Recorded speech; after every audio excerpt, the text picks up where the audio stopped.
Kia ora and welcome to this Manaki Whenua Link Online for July. You might have noticed that you can't see us today.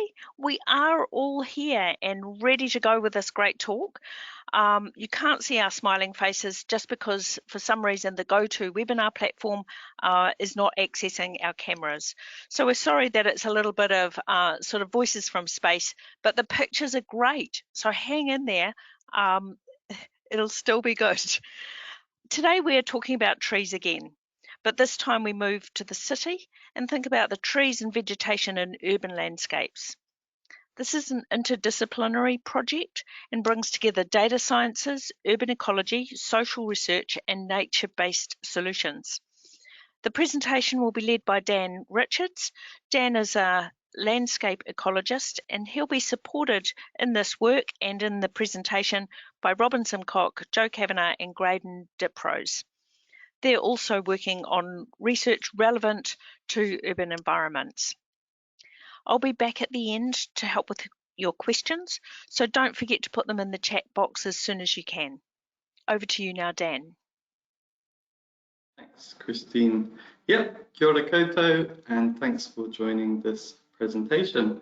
When we think about the benefits of ecosystems, we usually think about the beautiful rural landscapes like mountains and forests and coral reefs, but urban ecosystems are also really important in providing people with benefits like shade or opportunities for recreation and relaxation.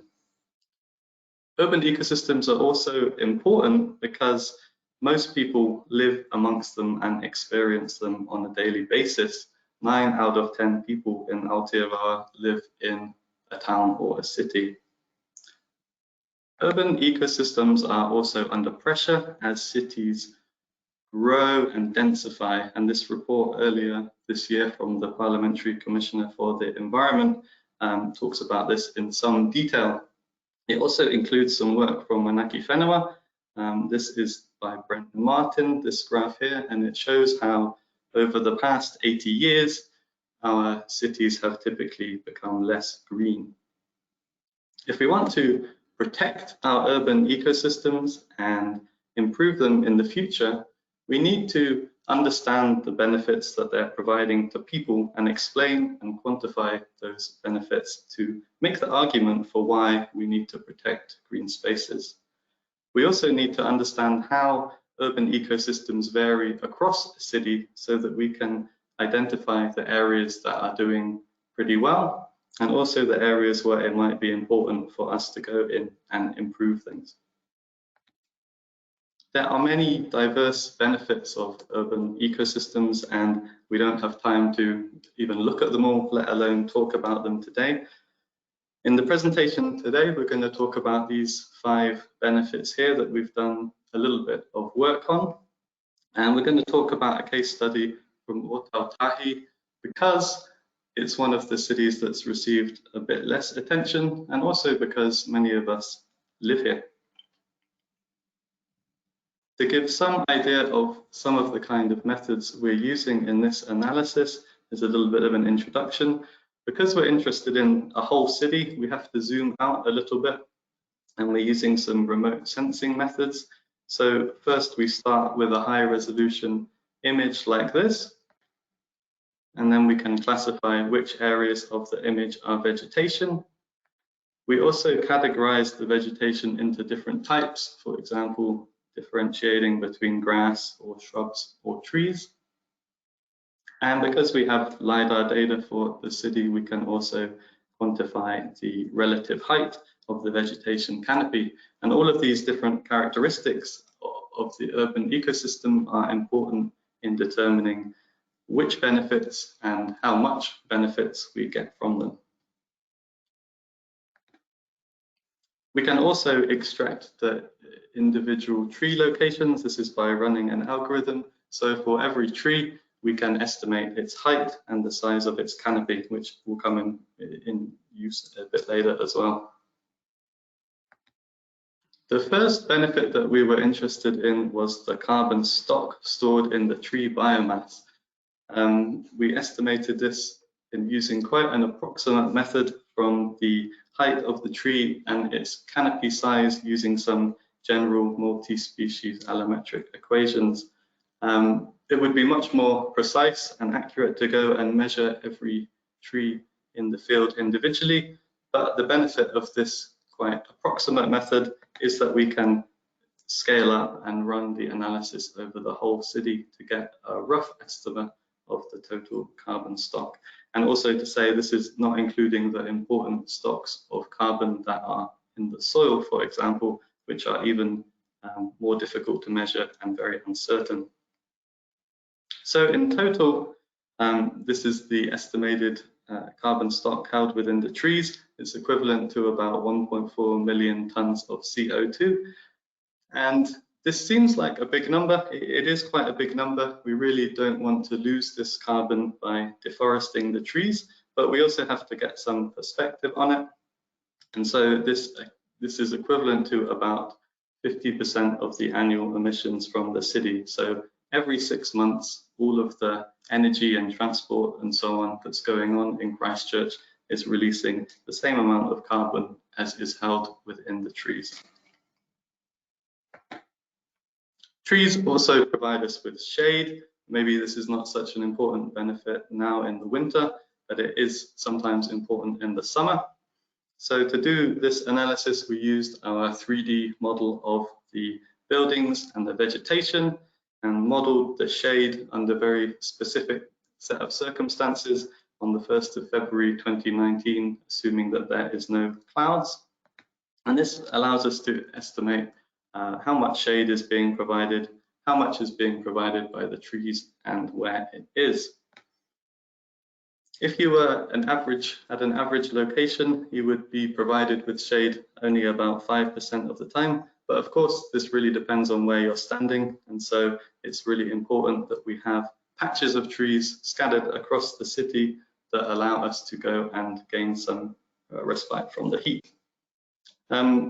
Of all the shade that's provided, about 14% of that was provided by the trees as opposed to the buildings or whatever. This is a relatively low number. For example, a study we did in Singapore found that 70% of the total shade was provided by the trees. So perhaps there's a bit more that could be done to gain more shade from trees. We are often interested in birds. Many people like looking at birds, and birds are often used as a general indicator of biodiversity. So to analyze this, we also relied upon some data from a citizen science data set from the New Zealand Garden Bird Survey, which is run every year by Manaki Whenua. We extracted information from 3 years from the Garden Bird Survey, giving us almost 1,000 data points across the city. And this is a record of roughly how many bird species could you expect to see if you were looking out into your garden or whatever for 1 hour. The most common birds in this data set are the typical exotic species like the sparrow and the blackbird. There are a couple of more interesting indigenous species, for example, the silvereye or the piwakawaka. The kereroo doesn't quite make it into the top 10, but it comes in at 21st place, so I was quite impressed by that. We can use these data to feed into a model of where we are more likely to see more or less birds. This map shows you the result. And the modeling approach that we took also gives us some suggestions about what are the driving factors of bird species richness. And we found that, yes, it's really important to have grass and trees locally, but what's also important is the surrounding neighborhood, the surrounding 1 kilometer zone. So this suggests that if we're thinking about improving things for birds, we need to not only improve our vegetation locally, but think about how patches of forest or wetland are connected up across the urban landscape.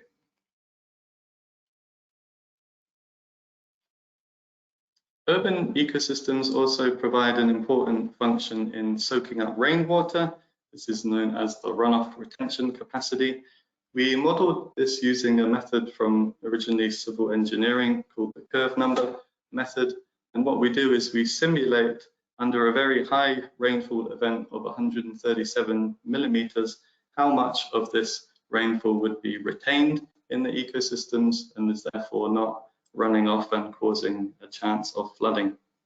To give some context, 137 millimeters would be a very high rainfall event. I think over the last weekend, which was pretty wet, we had about 100 millimeters of rain or so over the weekend as a whole.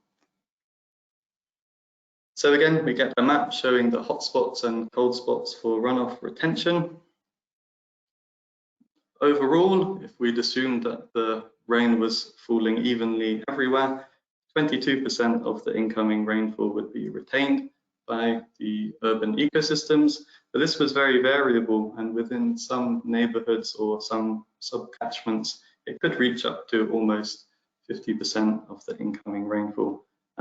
But also to say that 22% is also not bad in the global scale of things, and that this would make quite an important impact in reducing the risk of flooding.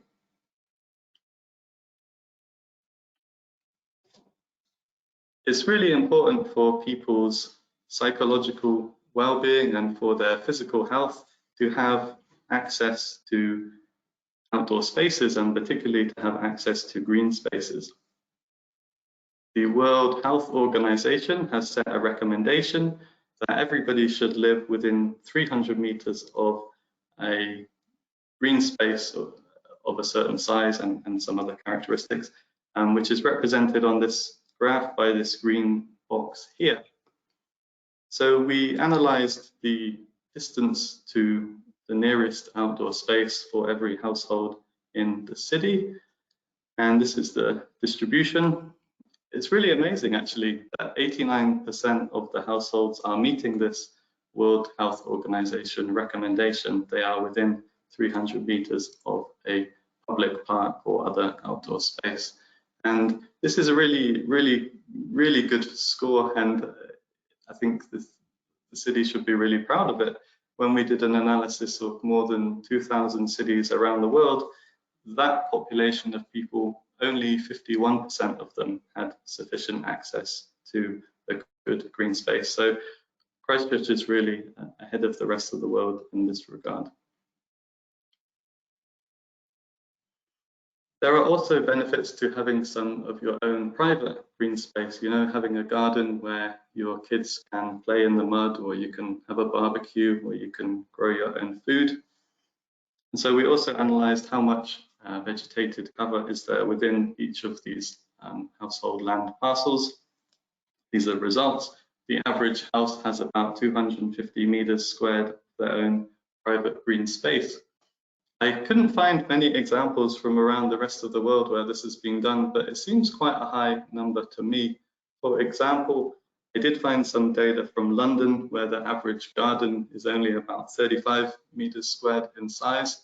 And there was also some work looking at relatively new houses in Lund in Sweden, where they had about 150 meters squared of their private vegetated space each. So again, this is quite a good score. So that is just a quick overview of some of the analysis that we have been doing. I'm going to show you now 2 examples of things that we have been doing with these data sets on urban ecosystems and their benefits. The first is to talk about whether we can estimate how equitable are people's experiences of urban nature. And then I'm also going to show how you can access some of these data for yourself, and hopefully you will be interested to go and have a look at those.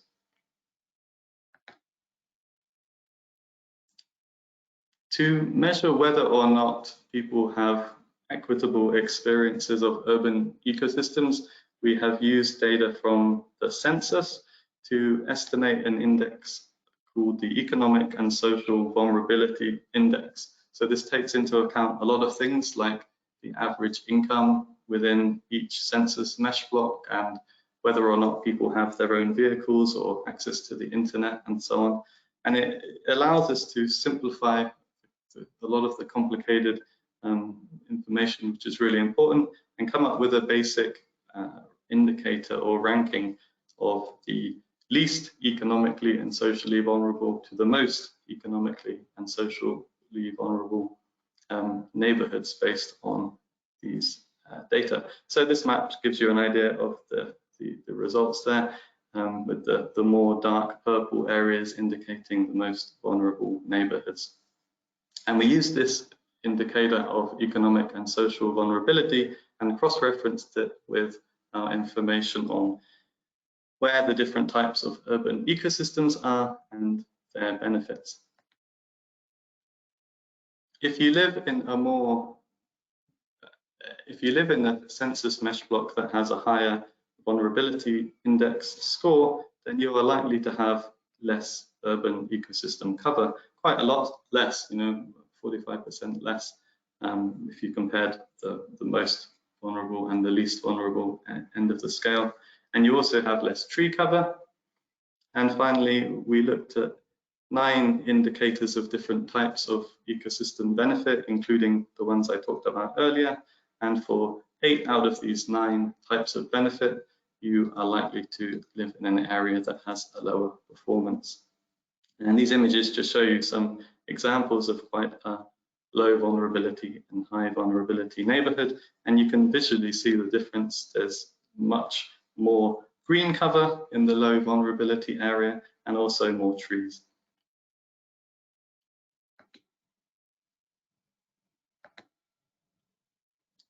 So finally, this is a prototype-ish platform that we have put together to allow anybody to view the information. You can zoom in, you can have a look at the different layers of urban ecosystem benefit that we have talked about today. You can go and have a look at your neighborhood. What else can you do? Yeah, this is showing you some of the different indicators. By the way, we will also send this link around after the presentation later on today.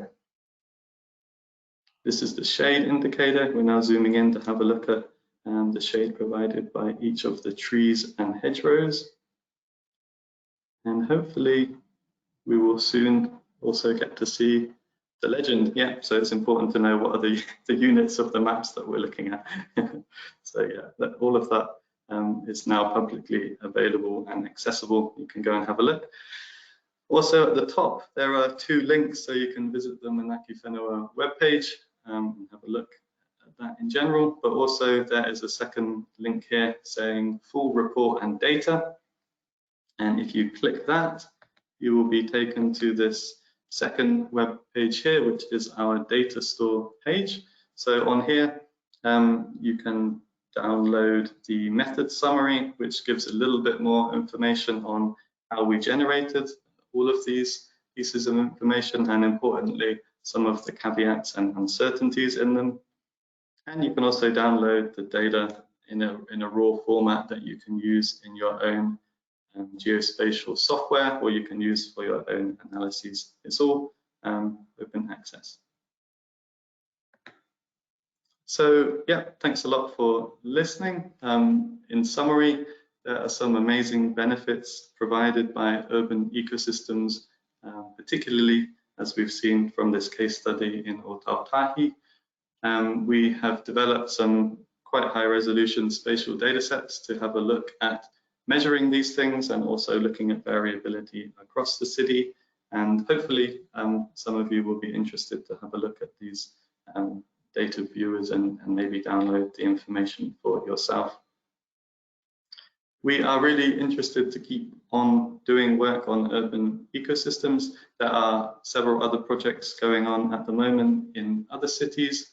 And we're keen to start doing more in the future. In particular, one thing that we're interested in is thinking about, not just the current situation, but how might future urban developments or how might future urban greening practices like those on the photos here help to improve the situation in our cities. And last thing, all of this work has just been accepted for publication a couple of days ago, so it should be published in the next week or so. So if you're interested in having a copy of the paper or have any questions, please get in touch. Thanks very much. Thanks very much for that, Dan. We have, to support Dan in handling some of the questions and answers, we have Robin, Joe and Graydon. And it's kind of weird because I can't see you, but you know, I will direct the questions to Dan. And Dan, if you need to pass them on to somebody else, please just make sure they've got their microphones on and they can answer. So, yep, team, put your microphones on. Before we tackle the questions, there's some great questions there. I just want to address a couple of things. One is this particular team that we have in the room today are not the remote sensing methodological gurus. They actually presented a talk a little while ago. So there've been a couple of methodological questions, and we're not going to avoid them. We will come back to you with those details and share those details with everybody, but we don't have those people in the room today. So yeah, watch this space. You will hear from us before too long with responses to those questions. And there's quite a lot of questions around, you know, what do we do with this information to make our cities greener?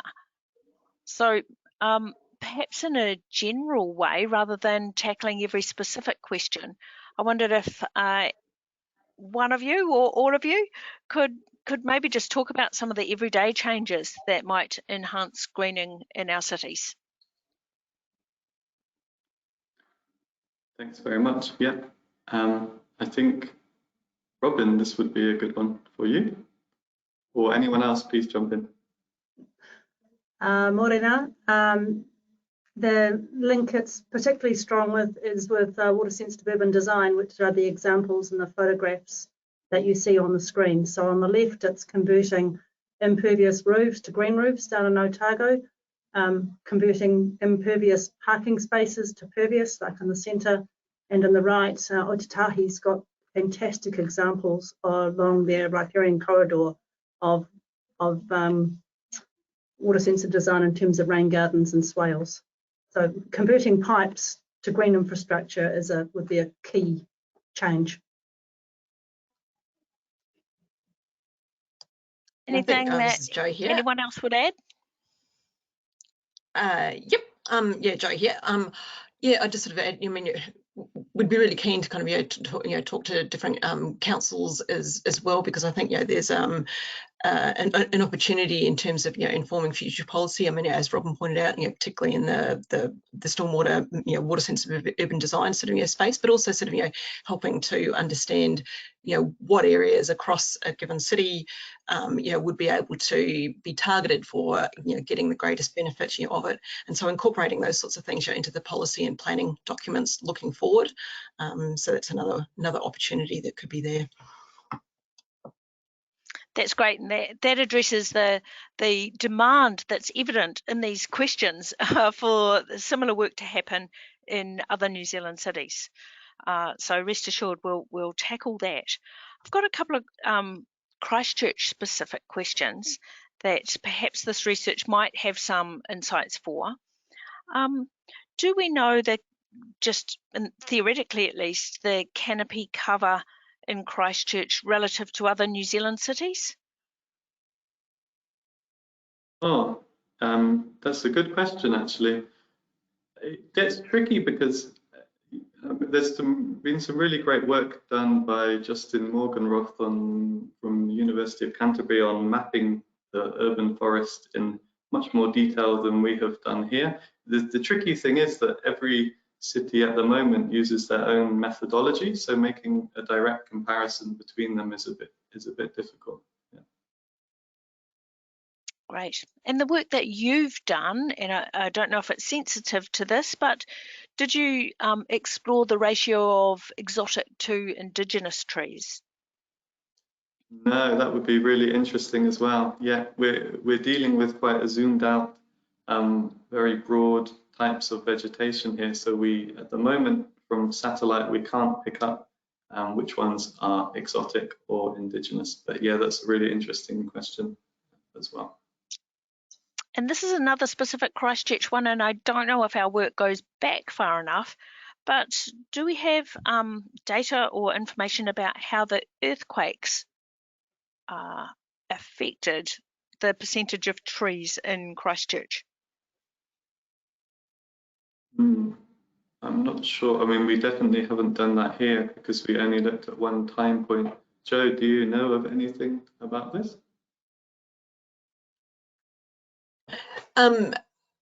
Not in the details, but yeah, certainly Justin Morganoff had looked at some different time points in there. But I think Dan, it'd be worthwhile just sort of reflecting on some of the challenges that the earthquake also posed in relation to some of the data sets that we used.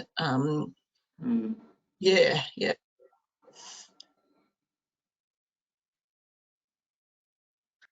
Okay, so, and I think some of that information likely does exist in other places. So let's see what we can do to help with that. One final general topic area that I just wanted to put to the team collectively. A number of people have talked specifically about birds and wetland birds, and whether the specific importance of those species is recognized in this kind of mapping. But I thought I'd zoom out from that and ask about whether we looked at wetlands themselves and as part of our urban environment. Yeah, really important and good points. For the birds in particular, not really, because of the way that the Garden Bird Survey works. It's more about your kind of, as a citizen, your experience of birds in a more regular environment. So it's very interesting, and it would be important, I think, in future to try to get better data for these specific habitats that get missed. Also, from the mapping point of view, we didn't do that good a job here of identifying the wetlands in particular. And that's the kind of next level of detail down that we need to think about, because a lot of work, including by Robin, has shown that these kind of niche and smaller habitats can provide benefits that are way bigger than their small size would account for, and that they can be designed really carefully as well.